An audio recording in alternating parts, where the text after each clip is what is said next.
ಬೈರ್ಮಂಗಲದಿಂದ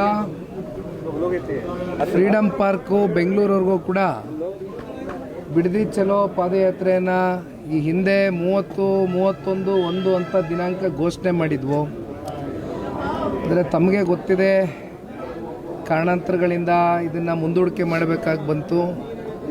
ಹಾಗಾಗಿ ಈಗ ಡೇಟನ್ನು ನಿನ್ನೆಯ ದಿನ ಮಾಧ್ಯಮಕ್ಕೆ ಒಂದು ಪ್ರಕಟಣೆಯನ್ನು ಪಕ್ಷದ ಕಚೇರಿಯಿಂದ ಹೊರಡಿಸಿದ್ದೀವಿ. 9, 10, 11 3 ದಿನಗಳ ಕಾಲ ಬೈರ್ಮಂಗಲದಿಂದ ಫ್ರೀಡಮ್ ಪಾರ್ಕ್ವರೆಗೂ ರೈತರ ಜೊತೆಯಲ್ಲಿ ರೈತರು ಅನುಭವಿಸ್ತಾ ಇರ್ತಕ್ಕಂಥ ಸಮಸ್ಯೆಗಳೇನಿದೆ ಅದನ್ನು ಪಾದಯಾತ್ರೆ ಮೂಲಕ ಸರ್ಕಾರಕ್ಕೆ ಬಿಸಿ ಮುಟ್ಟಿಸ್ತಕ್ಕಂಥ ಒಂದು ಪ್ರಯತ್ನವನ್ನು ಈ ಹಿಂದೆಯೂ ಕೂಡ ಬೈರ್ಮಂಗಲದಲ್ಲಿ ಪಾದಯಾತ್ರೆಯನ್ನು ಮಾಡಿದ್ವಿ. ಈಗ ಬೆಂಗಳೂರವರೆಗೂ ಕೂಡ ಪಾದಯಾತ್ರೆಯನ್ನು ಅದನ್ನು ವಿಸ್ತರಣೆಗೊಳಿಸಬೇಕು ಅಂತಕ್ಕಂಥ ನಿರ್ಧಾರವನ್ನು ಹಿಂದೆಯೂ ಕೂಡ ಮಾಡಿದ್ವಿ.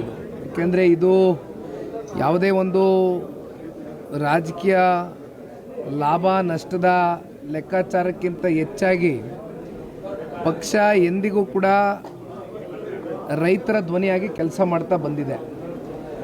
ರೈತರು ಸಂಪೂರ್ಣವಾಗಿ ಈ ಒಂದು ಪ್ರಾಜೆಕ್ಟ್ನ ವಿರೋಧನ ಮಾಡ್ಕೊಂಡೇ ಬಂದಿದ್ದಾರೆ. ಆದರೆ ಸರ್ಕಾರ ಇವತ್ತು ಯಾವುದೇ ರೀತಿಯಾದಂಥ ಅವ್ರಿಗೆ ಕಣ್ಣು ಕಾಣ್ತಾ ಇಲ್ಲ, ಕಿವಿ ಕೇಳ್ತಾ ಇಲ್ಲ. ಒಟ್ಟಾರೆಯಾಗಿ ರೈತರ ವಿರುದ್ಧವಾಗಿ ಇವತ್ತು ಸರ್ಕಾರ ನಿಂತ್ಕೊಂಡಿದ್ದಾರೆ. ಇಂಥ ಸಂದರ್ಭದಲ್ಲಿ ರೈತರ ಪರವಾಗಿ ನಿಲ್ತಕ್ಕಂಥದ್ದು ಪಕ್ಷದ ಕಡೆಯಿಂದ ನಮ್ಮ ಧರ್ಮ.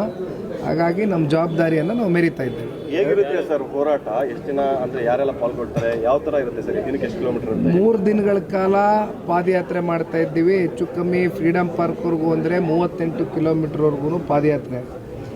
ಮೊದಲನೇ ದಿನ, 2ನೇ ದಿನ, 3ನೇ ದಿನ ಅಂತ ಪಾದಯಾತ್ರೆಯ ಎಷ್ಟೆಷ್ಟು ಕಿಲೋಮೀಟ್ರ್ಗಳು ಹೆಜ್ಜೆಯನ್ನು ಹಾಕಬೇಕು ಅನ್ನೋವಂಥದ್ದು ಈಗಾಗಲೇ ಒಂದು ತೀರ್ಮಾನ ಮಾಡ್ಕೊಂಡಿದ್ದೇವೆ.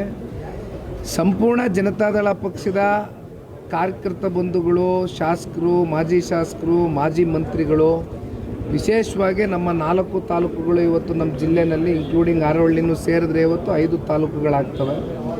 5 ತಾಲೂಕಿಂದನೂ ಕೂಡ ಕಾರ್ಯಕರ್ತರಿರ್ಬೋದು, ರೈತರಿರ್ಬೋದು, ಎಲ್ಲರೂ ಕೂಡ ರೈತರ ಜೊತೆಯಲ್ಲಿ, ಬೈರ್ಮಂಗಲ ಭಾಗದ ರೈತರ ಜೊತೆಯಲ್ಲಿ ನಿಲ್ತಕ್ಕಂಥ ಕೆಲಸ ಮಾಡ್ತೇವೆ. ಸರ್, ಟೌನ್ಶಿಪ್ ಯೋಜನೆ ಮುಗಿದ ಅಧ್ಯಾಯ. ಇಷ್ಟ ಇರೋರು ಭೂಮಿ ಕೊಡ್ತಾರೆ, ಅವ್ರಿಗೆ ಪರಿಹಾರ ಕೊಡ್ತಿದ್ದೀವಿ ಅಂತ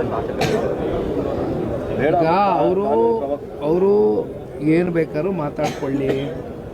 ಈಗ ಕಾನೂನಿನ ಅಡಿಯಲ್ಲಿ ನಾವು ಹೋರಾಟಕ್ಕೆ ಈಗಾಗಲೇ ಕೈಗೆ ಎತ್ಕೊಂಡಾಗಿದೆ. ಸೋಮವಾರದ ದಿನ ಫೈಲಿಂಗ್ ಆಗ್ತಾಯಿದೆ.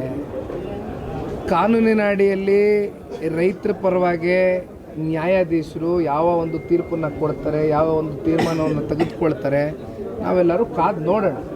ನಾವೇನೇನು ಸಬ್ಮಿಟ್ ಮಾಡಬೇಕು ಅಂಡರ್ ದ ಲಾ, ನಮಗಿರ್ತಕ್ಕಂಥ ಅವಕಾಶಗಳೇನಿದೆ ಅವೆಲ್ಲ ದಾಖಲಾತಿಗಳು ರೈತರ ಪರವಾಗಿ ರೈತರು ಭಾಳ ಜನ ವಕಾಲತ್ತಿಗೆ ಸೈನ್ ಹಾಕಿದ್ದಾರೆ, ನೊಂದಿದ್ದಾರೆ, ಬೆಂದಿದ್ದಾರೆ. ಒಟ್ಟಾರೆಯಾಗಿ ಇವತ್ತು ಕೋರ್ಟ್ ಅಂಗಳದಲ್ಲಿ ಕೂಡ ಸೋಮವಾರದ ದಿನದಿಂದ ಶುರು ಆಗ್ತದೆ ಫೈಲಿಂಗು. ಅಲ್ಲಿಂದ ಹಿಯರಿಂಗು ಕೂಡ ಬಹುಶಃ ಅದೇ ವಾರ ನಾವು ಎದುರು ನೋಡ್ತಾ ಇದ್ದೇವೆ.